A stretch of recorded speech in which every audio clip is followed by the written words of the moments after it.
Hi, everybody. Welcome to this week's blog.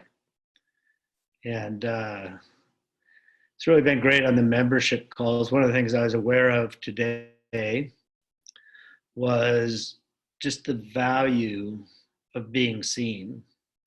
Being seen is like our deepest desire. And many of us don't feel seen even around other people because we don't actually share or show ourselves, or sometimes other people's receptivity isn't available to actually see us. And so that's one of the reasons why the membership calls are so valuable and so beautiful, is everybody gets fully seen and witnessed. And fully seen and witnessed can be in my joy or in my sadness or my fear or, in my excitement. It doesn't matter. It's like what's present for me, and really what wants to be ultimately seen and loved is every aspect of ourselves. So first we get the reflection from outside, and then we start to get the reflection from inside, that we can love every aspect of ourselves. One of the questions that has been sent in, actually, I guess there was a couple questions Olivia told me about, is the questions around hope. What do we do with hope in these times, and what do we do with doubt in these times?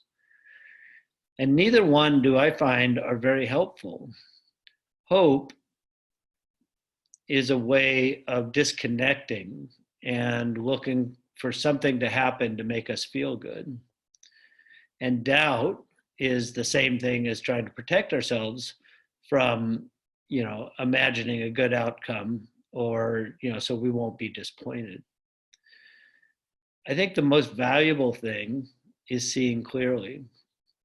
And I've said lately, and maybe it's a little controversial, maybe not that controversial, but this virus and this experience and how we're relating to it is an incredible gift. And that doesn't mean that it doesn't cause sadness or hurt or tragedy, any of those things.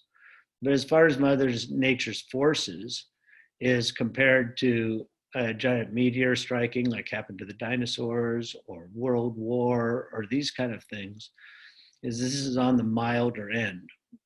And I'm sorry for the loss of life, and I'm sorry for all those things. And it is just amazing that something's happened where we have to isolate ourselves and face ourselves. And I know it's very difficult for all of us, is to face ourselves in that way without a lot of the mitigating, behaviors and patterns and all those things. But I don't know, for me, it's been such a blessing and such a gift. And, I call it my quarantine mission. And I think it'd be wonderful if we all had quarantine missions. And my quarantine mission is just to even explore and acknowledge and love myself on a deeper level than I ever have before. And we're so many of the people I talk to are just feel freer than they've ever felt before, that they've dropped the drive, that they've dropped, the pushing, the trying to do more, trying to fill up their lives with things, and really come to face themselves and ask themselves what they really wanted to do. So instead of hope and doubt, is what I recommend is getting a quarantine mission or project. And I recommend it to be in regard to your relationship with yourself, and exploring yourself and approving of yourself and loving yourself.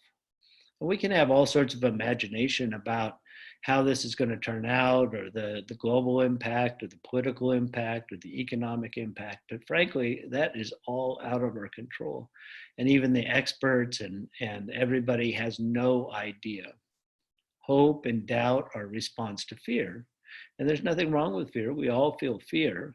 But what's more powerful is creating a personal intention for yourself, a personal intention about how you're going to be and experience yourself, and how you're going to show up for yourself and others during this time. How creative can you be? How imaginative can you be? How can you transform yourself so on the other end of this, you come out with a different life, a more beautiful life? This is forced isolation for many of us. It's forced, to identify and relate to your relationships in a different way, and ultimately how you create a relationship with yourself. I've done many silent retreats, and I've put myself into a month of, all day meditation and silence for a whole month. And now this is even longer than that. Now we have a lot of our things around us, but there's so many opportunities to develop and explore ourselves. I just recommend doing everything you can to come out of this, the other end of this, as a transformed person. Join our membership calls, join our community calls, come participate, and just really work on identifying and healing and resolving all the little things that you don't want to take into the new world, the next world, however it is. Anyway, it's great to see you all. I'm sending a lot of love and care, and I can't wait to connect with you, and I can't wait to see the world that's on the other end of all this experience. Much love. Mm.